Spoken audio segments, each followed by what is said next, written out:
ಪ್ರಿಯ ನಿರೀಕ್ಷಕರೇ ನಮಸ್ಕಾರ. ಬೀರ್ಬಲ್ನ ವಿಶೇಷ ಕಾರ್ಯಕ್ರಮಕ್ಕೆ ಆತ್ಮೀಯವಾದ ಸ್ವಾಗತ. ಅಯೋಧ್ಯೆಯಲ್ಲಿ ಅದ್ಭುತವಾದ ರಾಮ ಮಂದಿರ, ಪ್ರಯಾಗ್ರಾಜ್ನಲ್ಲಿ ಮಹಾಕುಂಭಮೇಳ, ಬುಲ್ಡೋಸರ್ ಬಾಬಾಗೆ ಇತ್ತೀಚೆಗೆ ಪುರ್ಸೊತ್ತೆ ಇಲ್ಲದ ಹಾಗೆ ಆಗ್ಬಿಟ್ಟಿದೆ. ಇಡೀ ದೇಶ ಇವತ್ತು ಹಬ್ಬ ಇದ್ರೆ ಇಂಥ ಖಡಕ್ CM ಇರಬೇಕಪ್ಪ ಅಂದ್ಕೊಳ್ತಿದೆ. ಪ್ರತಿಯೊಬ್ಬರು ಕೂಡ ಯೋಗಿ ಆದಿತ್ಯನಾಥ್ ಅವರನ್ನು ಹೀಗೆ ಹಾಡಿ ಹೊಗಳ್ತಾ ಇದ್ರೆ, ಇದರ ನಡುವೆ UP CM ಯೋಗಿ ಅವರ ಮೇಲೆ ಒಂದು ದೊಡ್ಡ ಆರೋಪ ಕೇಳಿಬಂದಿದೆ. ಆರೋಪದಿಂದ ಯೋಗಿಜಿ CM ಸ್ಥಾನವನ್ನೇ ಕಳೆದುಕೊಂಡು ಬಿಡ್ತಾರಾ? ಯೋಗಿಜಿಯ ಭವಿಷ್ಯ ಏನು ಅನ್ನೋ ಪ್ರಶ್ನೆಗಳು ಈಗ ಹುಟ್ಟುಕೊಂಡಿದೆ. ವೀಕ್ಷಕರೇ, ಈ ವಾಕ್ಯಗಳನ್ನು ಕಿವಿಯಲ್ಲಿ ಕೇಳಿಸ್ಕೊಳ್ಳೋದಕ್ಕೂ ಕೂಡ ಕಷ್ಟ ಆಗ್ತಿದೆ. ಆದರೂ ಕೂಡ ಸ್ವತಃ ಈ ಮಾತುಗಳನ್ನು ಓರ್ವ BJP ಶಾಸಕನಿಂದಲೇ ಕೇಳಬೇಕಾದ ಸ್ಥಿತಿ ಬಂದಿದೆ. ಯಾರನ್ನ ನಾವು ವೆರಿ ಕ್ಲೀನ್ ಹ್ಯಾಂಡ್ ಅಂದ್ಕೊಂಡಿದ್ವೋ ಅದೇ ಯೋಗಿಯ ಮೇಲೆ ಒಂದು ದೊಡ್ಡ ಆರೋಪ ಕೇಳಿಬಂದಿದೆ ಅಂದರೆ ಅದು ಸಾಧಾರಣ ವಿಷಯ ಅಲ್ಲ. ಅದು ಕೂಡ ಸ್ವಪಕ್ಷದ ಶಾಸಕರಿಂದಲೇ ಅಂದರೆ ಬಹಳ ಆಶ್ಚರ್ಯ ಆಗ್ತಿದೆ. ಹೌದಾ, ಯೋಗಿ ಸರ್ಕಾರದಲ್ಲೂ ಕೂಡ ಭ್ರಷ್ಟಾಚಾರ ತಾಂಡವಾಡ್ತಿದೆಯಾ? ಈ ಆರೋಪ ಬಂದಿದ್ಯಾಕೆ? UP ರಾಜಕೀಯದಲ್ಲಿ ಏನಾಗ್ತಾ ಇದೆ? ಇದೆಲ್ಲವೂ ಗೊತ್ತಾಗಬೇಕಂದ್ರೆ ಸ್ವಲ್ಪ ಡೀಟೇಲ್ ಆಗಿ ವಿಷಯಕ್ಕೆ ಹೋಗಬೇಕಾಗುತ್ತೆ. ವೀಕ್ಷಕರೇ, ನಿಮಗೆ ನೆನಪಿರಬಹುದು, ಲೋಕಸಭಾ ಚುನಾವಣೆಯ ಫಲಿತಾಂಶದ ನಂತರ ಉತ್ತರ ಪ್ರದೇಶದ BJPಯಲ್ಲಿ ಸಣ್ಣದಾಗಿ ಒಂದು ಕಿಡಿ ಹತ್ಕೊಂಡಿತ್ತು. ಅದು ಯೋಗಿಜಿ ಹಾಗೂ ಕೇಶವ್ ಪ್ರಸಾದ್ ಮೌರ್ಯ ಅವರ ಮೇಲೆ. ಯೋಗಿಜಿ ಹಾಗೂ ಕೇಶವ್ ಪ್ರಸಾದ್ ಮೌರ್ಯ ನಡುವೆ ಏನೇನೂ ಸರಿ ಇಲ್ಲ ಅನ್ನೋದು ಇಡೀ ದೇಶಕ್ಕೆ ಗೊತ್ತಾಗಿತ್ತು. ಅದಾದ ನಂತರ ಎಲ್ಲವೂ ಕೂಡ ತಣ್ಣಗಾಗಿತ್ತು. ಸ್ವತಃ ಕೇಶವ್ ಪ್ರಸಾದ್ ಮೌರ್ಯ ಅವರೇ ಯೋಗಿಜಿಯನ್ನ ಓಪನ್ ಸ್ಟೇಜಲ್ಲಿ ಹಾಡಿ ಹೊಗಳಿದ್ರು. ಅಷ್ಟರ ಮೇಲೆ UPಯಿಂದ ಅಂತಹ ಯಾವುದೇ ರೀತಿಯ ಸುದ್ದಿಗಳು ಕೂಡ ಬಂದಿರಲಿಲ್ಲ. ಆದರೆ ಈಗ UP BJPಯಲ್ಲಿ ಭಿನ್ನಮತ ಮತ್ತೆ ಭುಗಿಲೆದ್ದಿದೆ. BJPಯ ಒಳಗೊಳಗೆ ಗಲಾಟೆ, ಮನಸ್ತಾಪಗಳು ಶುರುವಾಗಿದೆ. ಯೋಗಿ ಆದಿತ್ಯನಾಥ್ ದೇಶದಲ್ಲಿ ಬೆಸ್ಟ್ CM ಅನ್ನಿಸ್ಕೊಂಡಿದ್ದಾರೆ. ಆದರೆ ಇವತ್ತು ಇಂತಹ ನಾಯಕನಿಗೆ ಸ್ವಪಕ್ಷದಿಂದಲೇ ಅಪಾಯ ಎದುರಾಗಿದೆ ಅಂದರೆ ಅದಕ್ಕೆ ಏನು ಹೇಳಬೇಕು ಗೊತ್ತಾಗ್ತಿಲ್ಲ. ರೀಸೆಂಟಾಗಿ ಉತ್ತರ ಪ್ರದೇಶದ ಹರ್ದೋಯಿ ಅನ್ನೋ ಜಿಲ್ಲೆಯಲ್ಲಿ ಒಂದು ಕಾರ್ಯಕ್ರಮ ನಡೀತು. ಆ ಕಾರ್ಯಕ್ರಮದಲ್ಲಿ ಕೇಶವ್ ಪ್ರಸಾದ್ ಮೌರ್ಯ ಅವರು ಕೂಡ ವೇದಿಕೆಯನ್ನು ಹಂಚಿಕೊಂಡಿದ್ರು. ಅವರ ಜೊತೆಗೆ BJPಯ ಶಾಸಕ ಶ್ಯಾಮ್ ಪ್ರಕಾಶ್ ಕೂಡ ಇದ್ರು. ಕೇಶವ್ ಪ್ರಸಾದ್ ಅವರ ಎದುರಲ್ಲೇ ಶ್ಯಾಮ್ ಪ್ರಕಾಶ್ ಹೇಳ್ತಾರೆ, ಯೋಗಿ ಆದಿತ್ಯನಾಥ್ ಅವರನ್ನು ದೆಹಲಿಗೆ ಕಳಿಸಿ ಕೇಶವ್ ಪ್ರಸಾದ್ ಮೌರ್ಯರನ್ನ UPಯ CM ಆಗಿ ಮಾಡಬೇಕು ಅಂತ. UPಯ CM ಸ್ಥಾನದಲ್ಲಿ ಕೇಶವ್ ಪ್ರಸಾದ್ ಮೌರ್ಯ ಅವರನ್ನ ನೋಡಬೇಕು ಅನ್ನೋ ಸ್ಟೇಟ್ಮೆಂಟ್ ಅನ್ನ ಅಲ್ಲಿ ಕೊಡ್ತಾರೆ. मैं तो चाहता हूं और केशव जी केवल मौर्य समाज के ही नेता नहीं है. केशव जी पूरे प्रदेश और पूरे देश के लाखों लोगों के दिलों पर राज करने वाले नेता हैं. और हमारे तो मन में एक बात आती, कहो तो कह दें, हम तो चाहते हैं कि बाबा दिल्ली चले जाएं, केशव जी उत्तर प्रदेश संभाल लें. अनिश्चित मेरे मन में जो आता है वो पूरा भी होता है. साथियों, ये दिन एक दिन जरूर आएगा, आप देख लीजिएगा, इतिहास गवाह बनेगा. ಇದು ಸಾಧಾರಣವಾದ ಸ್ಟೇಟ್ಮೆಂಟ್ ಅಲ್ಲ.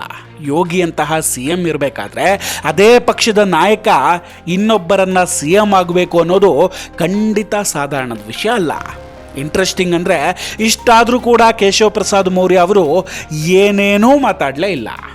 ಇದಾದ ನಂತರ ಗಾಜಿಯಾಬಾದ್ನ BJP ಶಾಸಕ ನಂದ್ ಕಿಶೋರ್ ಇನ್ನೂ ದೊಡ್ಡದಾದ ಹೇಳಿಕೆಯನ್ನು ಕೊಡ್ತಾರೆ. ಆ ಸ್ಟೇಟ್ಮೆಂಟ್ ಕೇಳಿ BJP ಹೈಕಮಾಂಡ್ ಕೂಡ ಇವತ್ತು ಸಿಟ್ಟಿಗೆದ್ದಿದೆ. ಸಂಘ ಪರಿವಾರವೂ ಕೂಡ ಕೋಪಗೊಂಡಿದೆ. ಗಾಜಿಯಾಬಾದ್ ಜಿಲ್ಲೆಯ BJP ಶಾಸಕರಾದ ನಂದ್ ಕಿಶೋರ್ ಗುರ್ಜರ್ ಯೋಗಿ ಆದಿತ್ಯನಾಥ್ ಅವರ ಸರ್ಕಾರದ ವಿರುದ್ಧ ಮಾತಾಡ್ತಾರೆ. ಉತ್ತರ ಪ್ರದೇಶದಲ್ಲಿ ಇದುವರೆಗಿನ ಅತ್ಯಂತ ಭ್ರಷ್ಟ ಸರ್ಕಾರ ಅಂದ್ರೆ ಅದು ಯೋಗಿಜಿಯ ಸರ್ಕಾರವಂತೆ. फर्जी लोग जेल जा रहे हैं, अफीम, चरस, सट्टा, गांजे का कारोबार हो गया है और लोग मर्डर कर दिए जा रहे हैं, मुकदमे नहीं लिख रहे हैं. उत्तर प्रदेश में निकल जाओगे, अब तक की सबसे भ्रष्ट सरकार है. तो बाहर दिखाया जा रहा है, बाहर के लोग सोच रहे हैं कि उत्तर प्रदेश में रामराज है. जब रामचरितमानस राम कथा नहीं कर सकते बहन बेटियां निकल नहीं सकती, बलात्कार हो रहे, लूट हो रही है, कहाँ ड्राइवर आ गए? ವೀಕ್ಷಕರ, ಇದನ್ನ ಕಾಂಗ್ರೆಸ್ ಪಕ್ಷವೂ ಕೂಡ ಒಪ್ಕೊಳ್ಳೋದಕ್ಕೆ ಸಾಧ್ಯ ಇಲ್ಲ. ಯೋಗಿಜಿ ಕಾವಿ ತೊಟ್ಟ ಸನ್ಯಾಸಿ.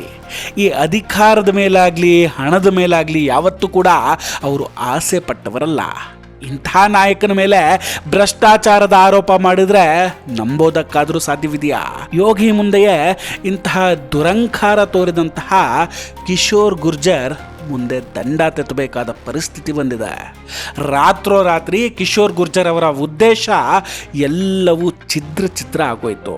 ಬಿಜೆಪಿಯ ರಾಜ್ಯಾಧ್ಯಕ್ಷ ಭೂಪೇಂದ್ರ ಸಿಂಗ್ ಚೌಧರಿ ಅವರು ನಂದಕಿಶೋರ್ ಗುರ್ಜರ್ಗೆ ಒಂದು ಶೋಕಾಸ್ ನೋಟಿಸನ್ನು ಜಾರಿ ಮಾಡಿದ್ದಾರೆ. ಈಗ 7 ದಿನದಲ್ಲಿ ನಂದಕಿಶೋರ್ ಅದಕ್ಕೆ ಉತ್ತರವನ್ನು ಕೊಡಬೇಕು. ಇಲ್ಲದೇ ಇದ್ದರೆ ಪಕ್ಷ ಕಠಿಣ ಕ್ರಮವನ್ನು ಅವರ ಮೇಲೆ ತೆಗೆದುಕೊಳ್ಳುತ್ತೆ. ರಾಜಕೀಯದಲ್ಲಿ ಕೈ ಮತ್ತು ಬಾಯಿ ಎರಡೂ ಶುದ್ಧವಾಗಿರಬೇಕು. ಆದರೆ ನಂದಕಿಶೋರ್ಗೆ ಬಾಯಿ ಸರಿ ಇಲ್ಲ. ಯೋಗಿ ಸರ್ಕಾರದ ವಿರುದ್ಧ ಮಾತಾಡೋದನ್ನೇ ಖಯಾಲಿ ಮಾಡ್ಕೊಂಡಿದ್ದಾರೆ. ಸರ್ಕಾರಕ್ಕೆ ಇವರದ್ದು ಒಂದು ದೊಡ್ಡ ತಲೆನೋವು ಶುರುವಾಗಿ ಹೋಗಿದೆ. ಆದರೂ ಇಷ್ಟು ದಿನ ಸಹಿಸ್ಕೊಂಡು ಬಂದಿದ್ರು. ಆದರೆ ಈಗ ಶೋಕಾಸ್ ನೋಟಿಸನ್ನು ಕೊಡಲಾಗಿದೆ. ಎಲ್ಲದಕ್ಕೂ ಒಂದು ಲಿಮಿಟ್ ಅನ್ನೋದಿದೆ. ಅದನ್ನು ಕ್ರಾಸ್ ಮಾಡಿದರೆ ಯಾರು ತಾನೇ ಸಹಿಸ್ಕೊಳ್ಳೋದಕ್ಕೆ ಸಾಧ್ಯ? ಇಲ್ಲಿ ನಂದಕಿಶೋರ್ ಗುರ್ಜರ್ ಅವರು ಮಾಡಿದಂತಹ ಆರೋಪ ಸಾಧಾರಣವಾದದ್ದಲ್ಲ.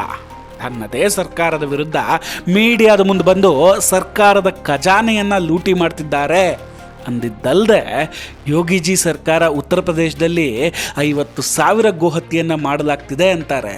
ಇದನ್ನ ಸಹಿಸಿಕೊಳ್ಳೋದಾದ್ರೂ ಹೇಗೆ? गाय काटने की हिम्मत नहीं होती थी, आज हम दुखी हैं।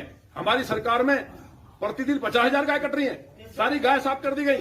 ये अधिकारी गाय का पैसा खा रहे हैं, इसका मतलब ये है सब लूट मची है, चारों तरफ लूट मची है। मुख्यमंत्री जी तक बात पहुंचे और इस सबके मुखिया चीफ सेक्रेटरी हैं, जो कमिश्नर बार बार आपसे नहीं कहते कि चिल्ला के चीफ सेक्रेटरी साहब बैठे हैं, ऐसे 300 विधायक घूमते हैं, वो हमारी हत्या करा दें, इतनी ताकत है उनपे। भाई हमारी हत्या भी करा सकते हैं। आज जो मैं बोल रहा हूं इस बात पे, उसकी बात बाद में करूंगा, उसकी तैयारी भी कर चुके हैं। वो अपराधी 3 दिन में पकड़वा भी दूंगा मैं। अभी मैं उस पर लगाऊं ठंडे दिमाग से। 25 पिस्टलें 9mm की खरीदी जा चुकी हैं, बड़ी बात कह रहा हूं मैं, लेकिन ये बात बाद में करेंगे। फिलहाल हमारी आज की बात यह है कि भ्रष्टाचार प्रमाणित हुआ है, गाय कट रही है, ये बेचारा गरीब आदमी के बच्चे को बंद किया गया। तो हम कोई सीपी से हमारा बैर नहीं है, कोई चीफ सेक्रेटरी से हमारा कोई बैर नहीं है, ना हम कभी मिले हैं, ना बात करते हैं हम ज्यादा। हम जनता की लड़ाई लड़ रहे हैं। तो जिम्मेवारी, जैसे शास्त्री जी ने एक कर्मचारी के 25 पैसे की गड़बड़ हुई तो खुद रेल मंत्री रहते हुए रिजाइन। ಇದೇ ನಂದಕಿಶೋರ್ ರಾಮಕಲಶ ಯಾತ್ರೆಯನ್ನ ಪೊಲೀಸರ ಅನುಮತಿ ಇಲ್ಲದೆ ನಡೆಸ್ತಾರೆ. ಪೊಲೀಸರು ಅವರನ್ನ ತಡೆಯೋದಕ್ಕೆ ಹೋದಾಗ ದುರಂಕಾರ ಮಾಡ್ತಾರೆ. ಈ ವೇಳೆ ಪೊಲೀಸರನ್ನ ತಳ್ಳುವ ಪ್ರಯತ್ನವೂ ನಡೀತು. ಆಗ ಅವರ ಕುರ್ತಾ ಹರಿದು ಹೋಗಿತ್ತು. ಕುರ್ತಾ ಹರಿದಿದ್ದನ್ನು ಲಾಭ ಮಾಡಿಕೊಳ್ಳೋದಕ್ಕೂ ಕೂಡ ಪ್ರಯತ್ನವನ್ನು ಪಡ್ತಾರೆ. ಮೀಡಿಯಾವನ್ನು ಕರೆಸಿ ಭಾಷಣ ಮಾಡ್ತಾರೆ. ನಂದಕಿಶೋರ್ ಅವರು BJPಗೆ ಒಂಥರ ಮಗ್ಗಲ ಮುಳ್ಳಾಗಿಬಿಟ್ಟಿದ್ದಾರೆ. ಇನ್ನೂ ಕ್ಲಿಯರ್ ಆಗಿ ಹೇಳಬೇಕಂದ್ರೆ, ಯೋಗಿ ಆದಿತ್ಯನಾಥ್ ಅವರನ್ನ ಅಧಿಕಾರದಿಂದ ಕೆಳಗಿಳಿಸೋದಕ್ಕೆ ಕೇಶವ್ ಪ್ರಸಾದ್ ಮೌರ್ಯ ಅವರಿಂದ ಗುಂಪುಗಾರಿಕೆ ಶುರುವಾದ ಹಾಗೆ ಕಾಣಿಸ್ತಾ ಇದೆ. ಅದಕ್ಕೋಸ್ಕರ ಆಗಾಗ ದೆಹಲಿಗೂ ಕೂಡ ಹೋಗಿ ಬರ್ತಿದ್ದಾರೆ. ಆದರೆ ಯೋಗಿಯನ್ನು ಮುಟ್ಟೋ ತಾಕತ್ ಯಾರಿಗಿದೆ? ಇದು ದೆಹಲಿಯಲ್ಲೇ ಆಗಿರೋ ನಿರ್ಧಾರ. ಅವರನ್ನು CM ಕುರ್ಚಿಯಿಂದ ಕೆಳಗಿಳಿಸೋ ಯಾವ ಯೋಚನೆಯೂ ಹೈಕಮಾಂಡ್ಗಿಲ್ಲ. ಮೊದಲು ಈ ಕಿಶೋರ್ ಗುರ್ಜರ್ ಅವರ ವಿರುದ್ಧ ಕಠಿಣವಾದ ಕ್ರಮ ತೆಗೆದುಕೊಂಡ್ರೆ ಎಲ್ಲವೂ ಕೂಡ ತನ್ನಿಂದ ತಾನಾಗೆ ಸರಿಯಾಗುತ್ತೆ. ವೀಕ್ಷಕರೇ, ಇದರ ಬಗ್ಗೆ ನಿಮ್ಮ ಅಭಿಪ್ರಾಯ ಏನು? ದಯವಿಟ್ಟು ಕಮೆಂಟ್ ಮಾಡಿ ತಿಳಿಸಿ. ನಾವು ಕೊಟ್ಟಂತಹ ಮಾಹಿತಿಗಳು ಇಷ್ಟ ಆಗಿದ್ದರೆ ವಿಡಿಯೋವನ್ನು ಲೈಕ್ ಮಾಡಿ ಹಾಗೂ ಶೇರ್ ಮಾಡಿ. ಇನ್ನೂ ಕೂಡ ನಮ್ಮ ಬೀರ್ಬಲ್ ಚಾನಲನ್ನು ಸಬ್ಸ್ಕ್ರೈಬ್ ಮಾಡಿಲ್ಲ ಅಂದರೆ ದಯವಿಟ್ಟು ಸಬ್ಸ್ಕ್ರೈಬ್ ಮಾಡಿ ಹಾಗೂ ಈ ಬೆಲ್ ಐಕಾನನ್ನು ಕ್ಲಿಕ್ ಮಾಡಿ.